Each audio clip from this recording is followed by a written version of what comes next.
Sabemos qué cosas son las que llevan a un alma a ser marcada para el exilio de la tierra, pero ¿cuáles son las que le dan la posibilidad de quedarse en la nueva etapa del planeta?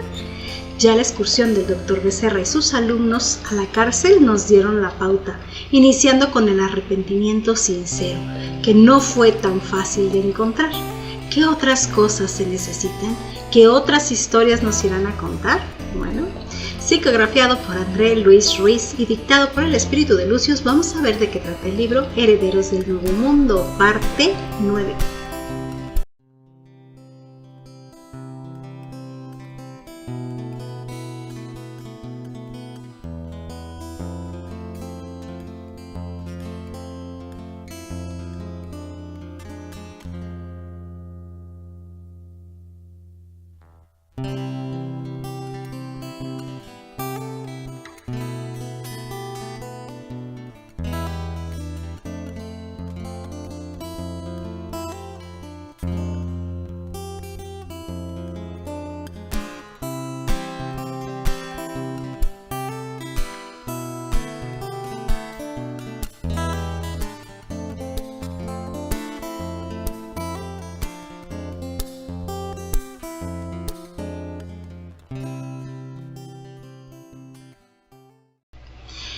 El arrepentimiento sincero es lo que buscaban en la cárcel y solo en un recluso lo encontraron. Uno de cientos. Era el que merecía la oportunidad de quedarse a formar parte de la nueva humanidad planetaria. Eso es muy poco. Ya nos vamos dando cuenta, ¿no?, del panorama general del planeta, cómo estamos. Qué tan difícil es encontrar a alguien con arrepentimiento sincero.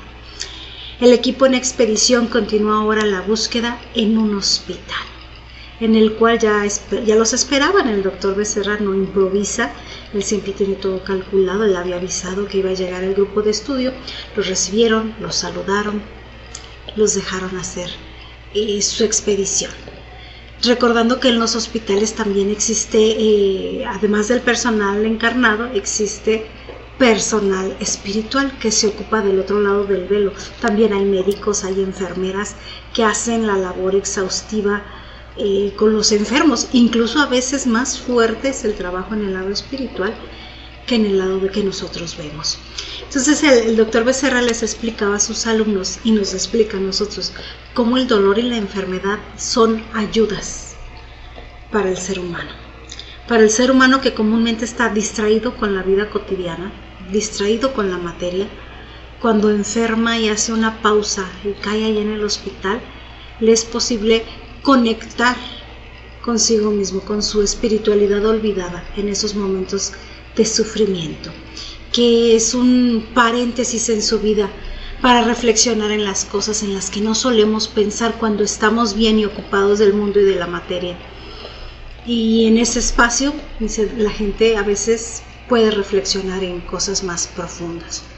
En ese contexto nos dicen, a veces se dan despertares espirituales, despertares de conciencia, algunos reales, dice, otros no tantos, otros muy superficiales, otros nomás momentáneos mientras pasa el momento del dolor. Dice, muchas veces el cambio, la reflexión de una persona es pasajera, porque tiene nada más la intención de volver a su vida, a su rutina de placeres, quiere sanarse y ora con fervor para conseguir esa sanación, pero no para cambiar, no a profundidades, solamente sáname, Dios mío, porque ya quiero regresar a mi vida, ¿no?, a lo que estamos acostumbrados los seres humanos. Así que se dieron a la tarea de buscar cambios sinceros, de buscar personas enfermos que realmente tuvieran ese cambio en su interior, porque nos dice el doctor Becerra, la enfermedad, cuando te hace caer en el hospital, es una advertencia de la divinidad, es una advertencia celeste para que no sigas perdiendo tu tiempo, para que hagas un alto, una evaluación, una autoevaluación y digas, ¿qué necesito cambiar en mi vida, ¿no? Entonces tenían que buscar este tipo de pacientitos, este tipo de enfermos que hayan llegado a esa reflexión profunda. Y comienzan la búsqueda, así como como estos huevitos de Pascua, ¿no?, que esconden. Así me los imaginaba, buscando, viendo las vibraciones, a ver quién vibraba en arrepentimiento sincero. Elegían un enfermo y nos cuentan que ponen una especie de tela ligera a manera de pantalla donde se proyectaban los más íntimos pensamientos del enfermo en imágenes. Así que el primero de ellos, el primero que escogieron, lo vieron que estaba orando a Dios. Sí oraban, dice, la mayoría de los enfermos cuando están ahí, dice, sí oran a Dios, pero ¿de qué tipo de oración estamos hablando? Este enfermo decían que tenía una mezcla de sí peticiones por su salud, orando a Dios, pero al mismo tiempo se mezclaban pensamientos de odio y de celos por su mujer, porque no iba a visitarla. Entonces de repente estaba, Dios mío, ayúdame porque estoy enfermo, quiero sanar. Ay, ¿dónde está esta mujer que no viene a visitarme? De seguro ya me está engañando, de seguro ya anda con otro, pero va a ver cuando la vea. O sea, se mezclaban este tipo de pensamientos y luego volvía, ay, Dios mío, ayúdame porque me siento muy mal, ¿no?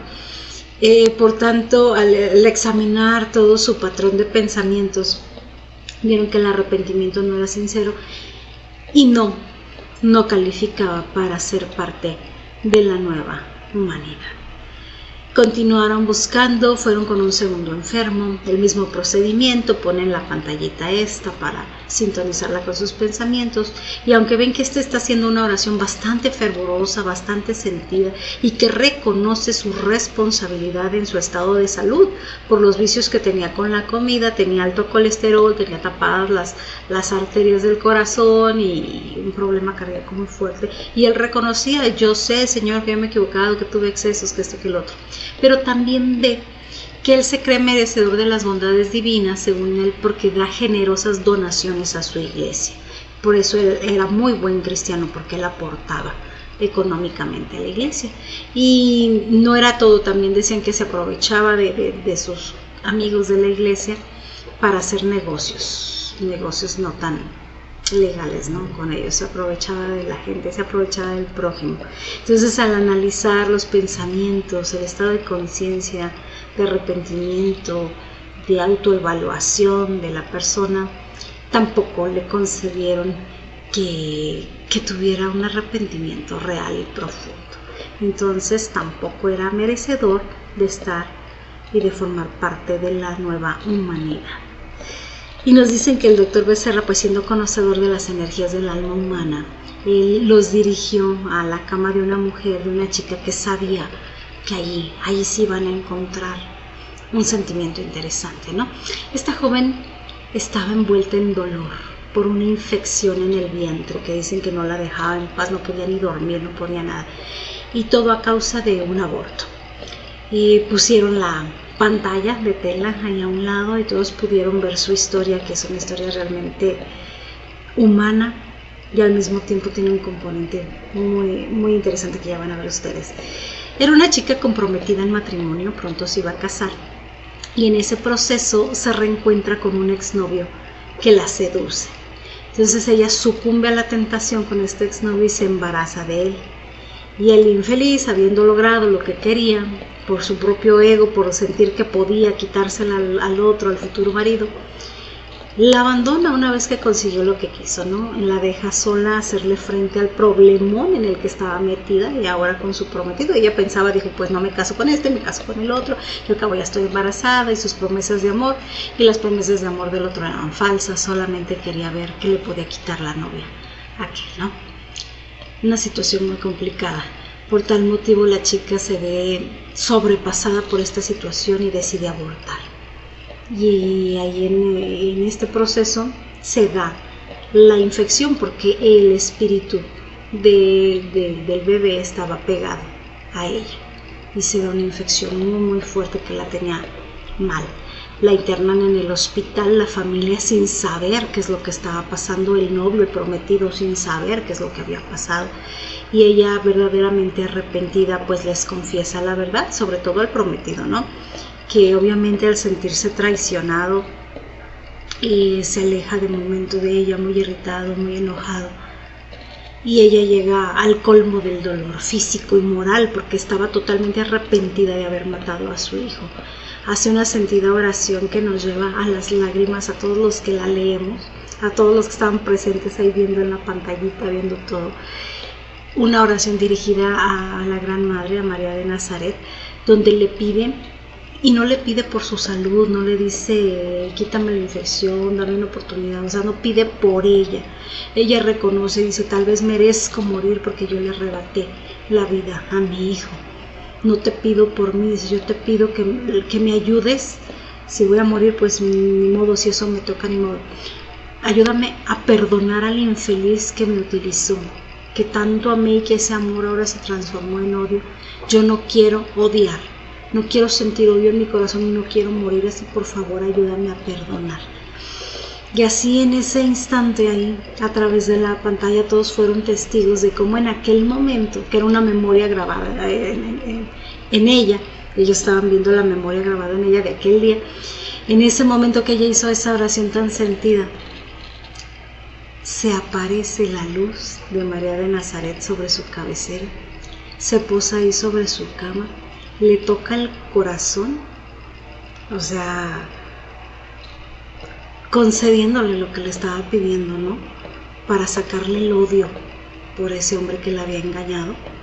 Y entonces dice, la chica pudo llorar y sentir esa energía y pudo orar por el exnovio, el papá de la criatura, el que la había engañado, y perdonarla. Era sublime este momento, ¿no? No pido por mí, no pido por esto, pido porque me saquen el odio del corazón. Y María le dice, es que sí, ese es el camino. El camino es el perdón.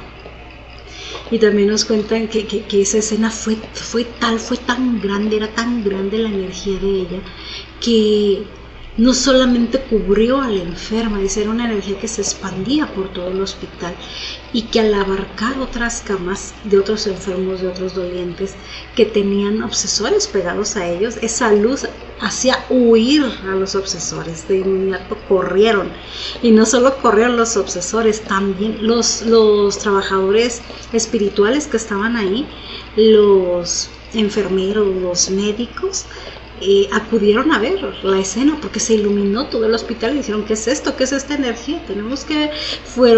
corrieron a ver y fueron testigos de esta manifestación de la Gran Madre y quedaron fascinados con su luz. Igualmente los alumnos de Becerra que presenciaban la grabación de ese momento ahí en esta especie de televisor, veían ahí en la pantalla y estaban todos bañados en llanto. Uno por la oración tan sentida de esta mujer que de verdad sí te lleva las lágrimas, y otro por la manifestación de esta luz tan grande, un bello momento. Ahí supieron que esta alma, que sí estaba arrepentida de corazón y que sí quería cambiar, era candidata a quedarse en la nueva humanidad. Ella viviría su vida de ahí en adelante de una manera muy diferente, había cambiado su destino con este hecho trascendente al que vivió.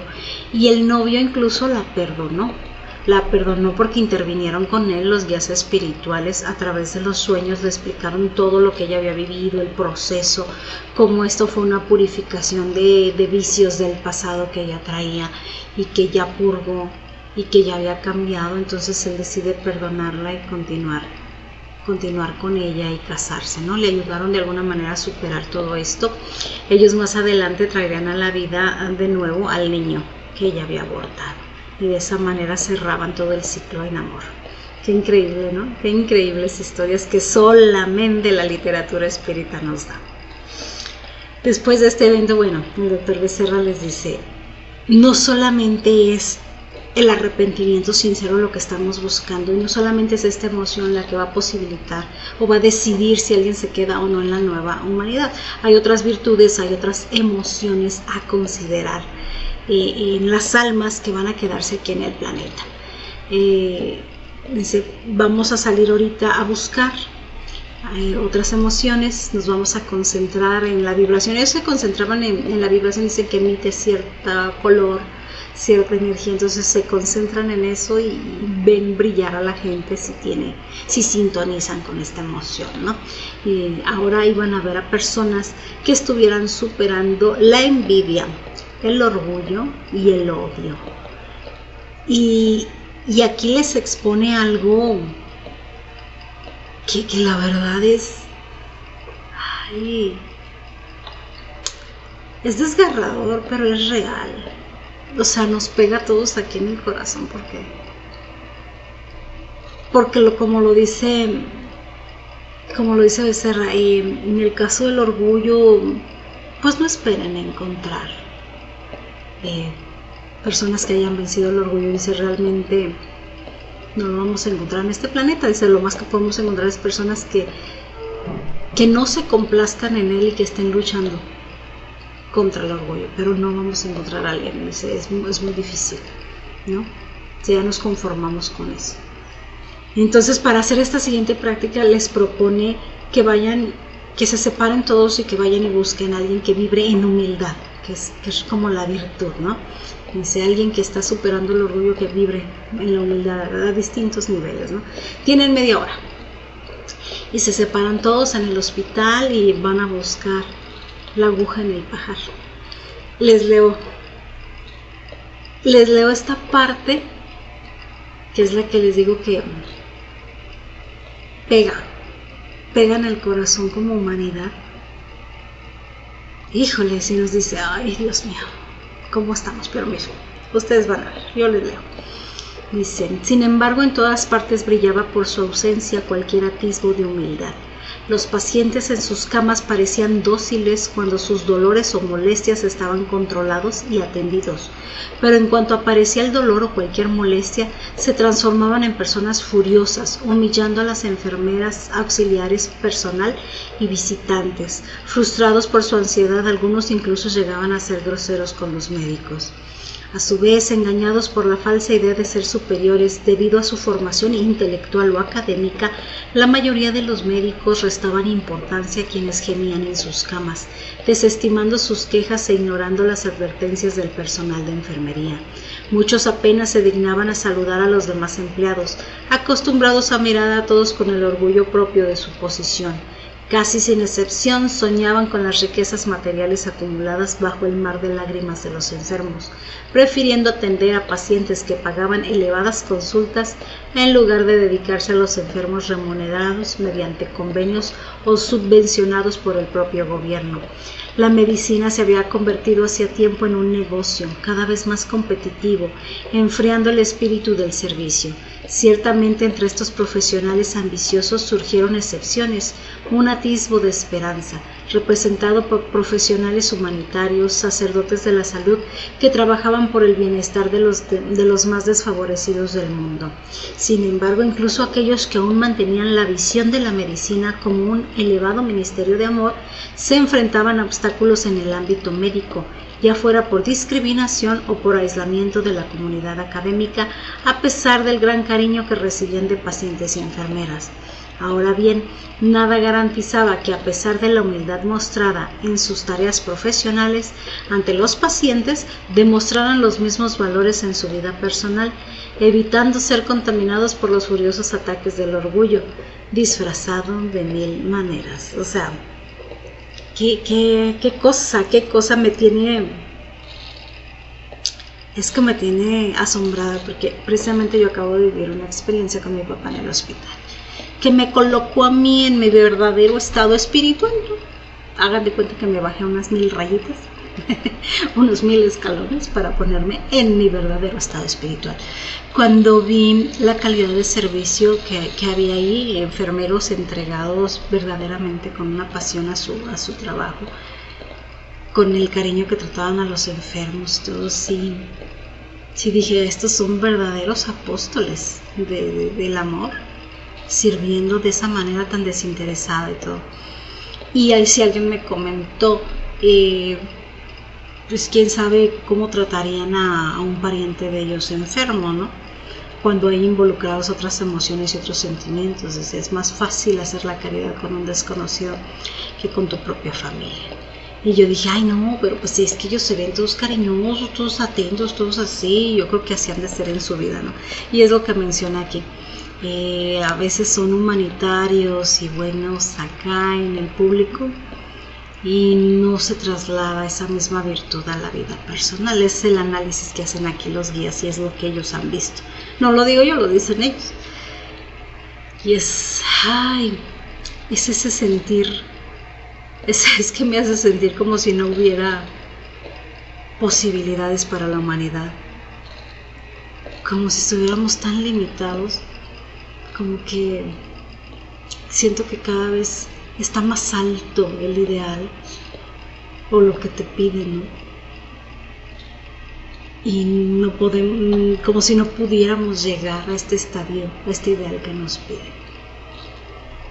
En fin, continúo leyendo, dice, ya fuera mediante un celo agresivo por preservar el propio nombre o reputación profesional, o a través de luchas en defensa de prerrogativas o privilegios de la profesión, en la competencia por los pacientes o en los debates intelectuales de los congresos médicos, donde la reputación estaba en juego, el orgullo, en general ejercía su imperio abrumador y contaminaba el idealismo sagrado que muchos aún defendían y trataban de vivir. Sí, o sea que un buen médico, un buen cristiano es como un pez en contra de la corriente, ¿no? Tratar de llevar tus ideales cristianos en un mundo que te empuja hacia el otro lado. Algunos viven esa batalla. Nos habla, dice, el personal de enfermería, por otro lado, acostumbrado a dedicar su vida al máximo alivio del sufrimiento, demostró una mayor cercanía con los enfermos. Su trabajo exigía un sacrificio extremo, desde la higiene personal hasta la convivencia con pacientes difíciles y temperamentales, lo que les llevó a desarrollar una mayor tolerancia, paciencia y devoción sin mayores exigencias, lo que les decía. Pero dice, sin embargo, a pesar de las numerosas victorias que lograron, incluso ante el maltrato recibido por parte de los médicos, no era común encontrar en ellos una verdadera humildad indicativa de la ausencia de orgullo. Atacados por pacientes intolerantes, soportaban las agresiones sin perdonar de corazón sus ofensas. Albergaban sentimientos heridos, descargando el dolor moral del orgullo herido mediante insultos dirigidos desde la distancia. Cuando los médicos los ignoraban, reprimían su indignación en presencia de él, irónico o indiferente. Sin embargo, en cuanto se alejaba el médico, lo destrozaban con chismes entre bastidores, maldiciéndolo entre café y tentempié, envenenando a las demás enfermeras y enviando vibraciones de odio hacia el arrogante doctor. Enfermeras excelentes, admiradas por su competencia profesional y su dominio avanzado en las técnicas, eran víboras venenosas en la intimidad de sus sentimientos, contentas con la fama de ser competentes sin dar importancia a cualidades como la bondad, la compasión y la empatía. El culto a lo superficial, ¿no? No solamente servidores de la salud, o sea, esto nos compete a todos, que disimulamos ser buenos, aparentamos ser buenos, y qué es lo que tenemos realmente en el interno, cómo reaccionamos con los nuestros, ¿no? Precisamente ahorita les estaba grabando, tuve que volver a grabar una parte porque me abrieron la puerta. Va a cenar mi familia, me abrieron la puerta, así como... Saben que cuando la puerta está cerrada, pues yo estoy grabando y no deben interrumpir. Y entonces sale la fiera y yo, y ya, y luego me arrepiento. Yo, no debí contestar así, debí haber sido más paciente o más tolerante, ¿no? En todos los ámbitos de la vida no nos fluye la bondad, ¿verdad? Nos fluye siempre el instinto, el accionar, el reaccionar, no el accionar. Qué difícil. Qué difícil la tenemos los seres humanos. Y continúa la lectura, perdón que les lea aquí, pero es que esto es primordial para nuestro análisis, para nuestra propia autoevaluación, es primordial. Nos dice, siguiendo hablando de los enfermeros, entre ellos las disputas por los turnos, la persecución derivada de las diferentes funciones desempeñadas, las críticas personales surgidas de las prácticas de técnicas en la atención al paciente y los conflictos derivados de pequeños errores en los procedimientos marcaban sus corazones con placas de odio apenas disimuladas, creando divisiones entre pequeños grupos, siempre en detrimento del verdadero objetivo de sus tareas. Eran en su mayoría enfermeros pacientes, fingiendo humildad ante sus superiores para luego, a escondidas, abandonar la farsa y mostrar su verdadera naturaleza, donde el orgullo era el rasgo dominante. Por la necesidad de cobrar su salario, los subordinados se tragaban las palabras duras o groseras de sus superiores sin dejar de odiarlos en secreto. guardaban resentimiento por las injusticias sufridas y esperaban con ansiedad el sufrimiento de quienes las habían causado. Muchos se alegraban en secreto al enterarse de la enfermedad de sus superiores. Se lo merecen. Por fin, Dios existe. Espero que aprenda a ser más educado. La justicia es lenta, pero Dios no falla.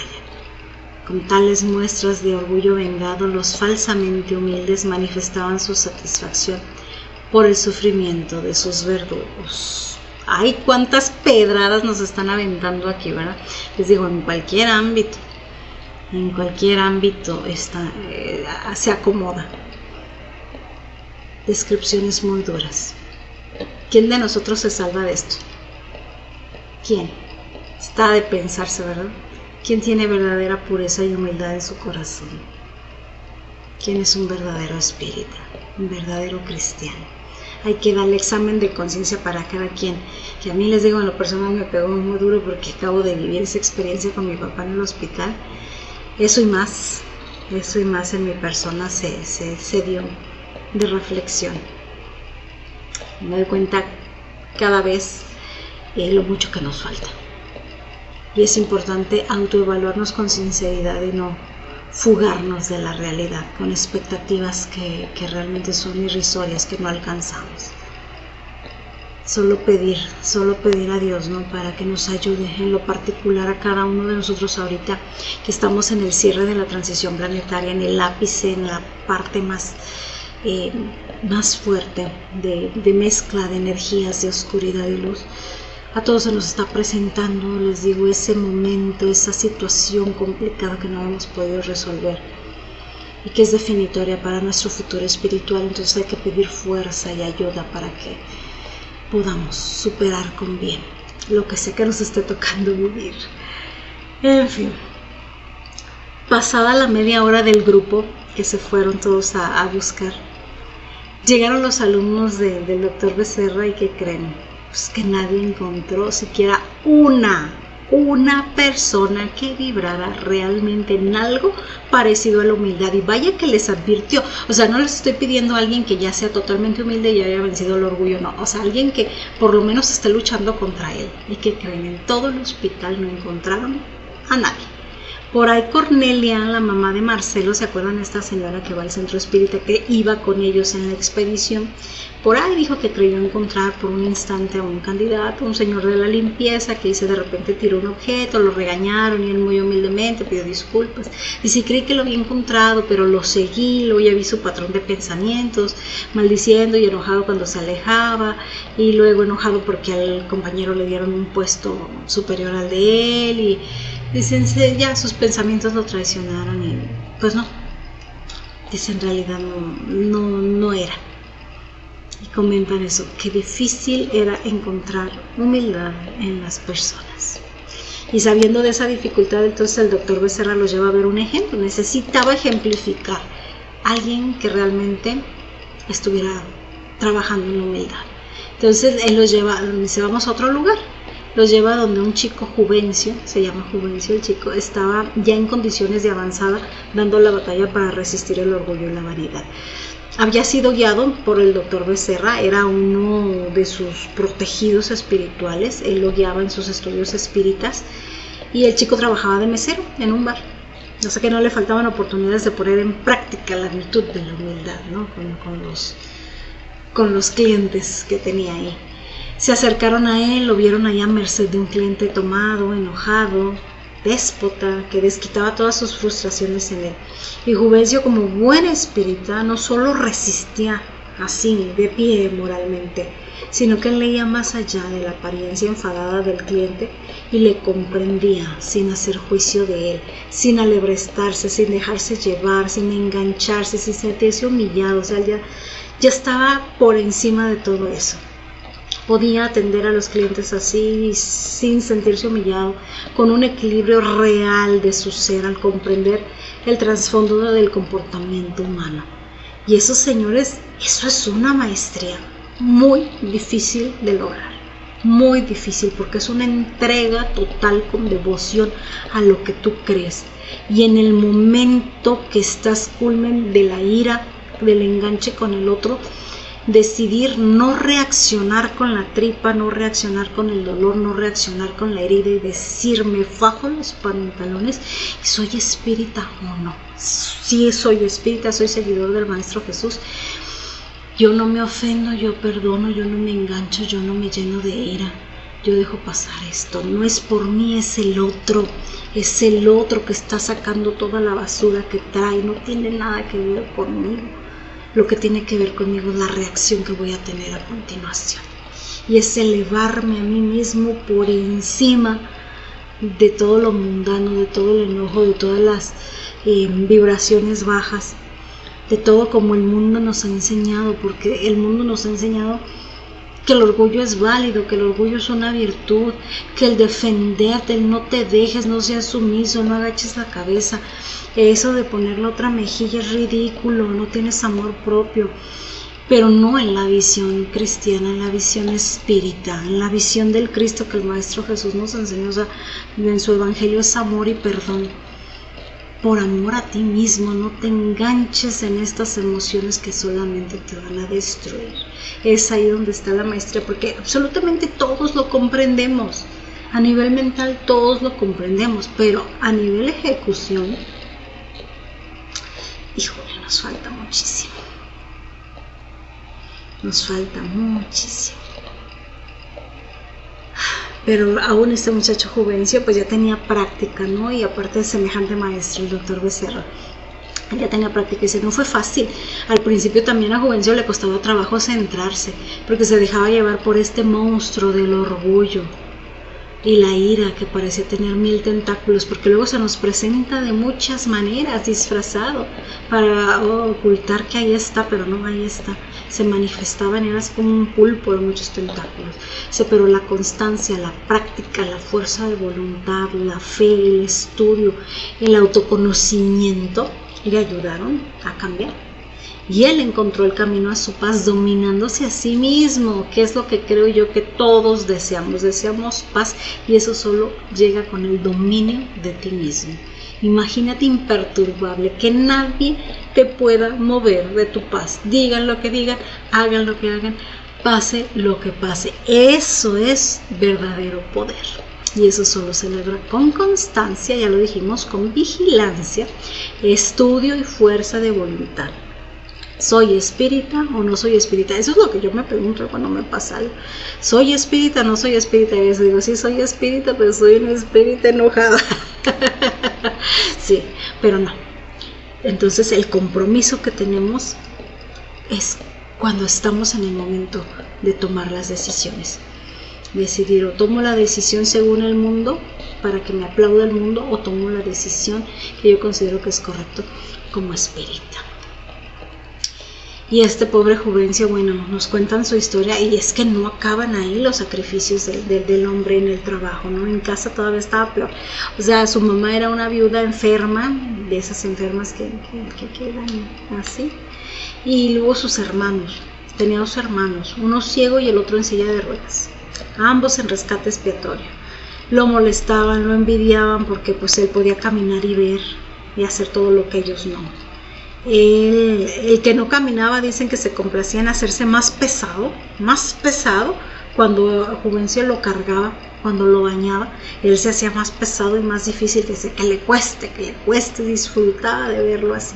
Imagínense ustedes, enojado siempre en su orgullo el hombre, ¿no? Y el otro, el que no podía caminar, también se caía, se tropezaba, pero no quería ayudar. Me decía, no, el inválido es el otro, ayúdalo a él, a mí no, yo nada más no puedo ver, yo puedo con todo. Y despreciaba la mano amiga que le ofrecía Juvencio, ¿no? Para levantarlo, para encaminarlo. Que Juvencio siempre mantenía la calma, tenía que llegar del trabajo y atender. Y entonces pues ambos hermanos en expiación prácticamente le envidiaban a Juvencio la independencia que él tenía y se complacían en hacerle la vida miserable. Sentían que de alguna manera él vivía la felicidad que ellos no tenían. Y pues sí, con todo lo que nos han platicado, definitivamente Juvencio era candidato a ser parte de la nueva humanidad. Las lecciones de la noche del grupo que estaban teniendo, pues estaban terminando porque ya se les había acabado el tiempo. Los conducen a todos de nuevo a sus cuerpos, recuerdan que estaban todavía dormidos, y les aplican pases para que no recuerden del todo, para que nada más les quede como un sueño vago, como una ilusión, como algo, una intuición de lo que vivieron, porque así funciona, no les quedaba el recuerdo real de lo vivido, pero sí esa sensación de que algo especial y lecciones especiales tuvieron esa noche, ¿no? Ya sería otro día que iban a continuar con las excursiones fuera del cuerpo y con las lecciones correspondientes. Y ya casi terminamos el libro, aún nos queda un poquito más, no sé si 1 o 2 videos más, nos estamos yendo lento, pero seguro es que cada cosita que hay aquí, cada detallito, por más que quiero resumirlo, no puedo más. O sea, lo resumo, sí, cada caso lo voy condensando, pero no puedo resumir más porque nos perderíamos toda esta riqueza maravillosa. Entonces nos va a llevar, y si hay 9 videos, ¿verdad? Quizás van a ser 10, 11 videos lo que nos lleve este libro, pero está bien desmenuzado totalmente, frase por frase, capítulo por capítulo, palabra por palabra. Así me gusta analizarlo a mí, que no quede nada, ninguna enseñanza sin descubrir. Así que le dejamos por aquí el día de hoy. Espero que les haya gustado este episodio. Les agradezco como siempre su compañía y nos vemos en la próxima edición de qué trata el libro.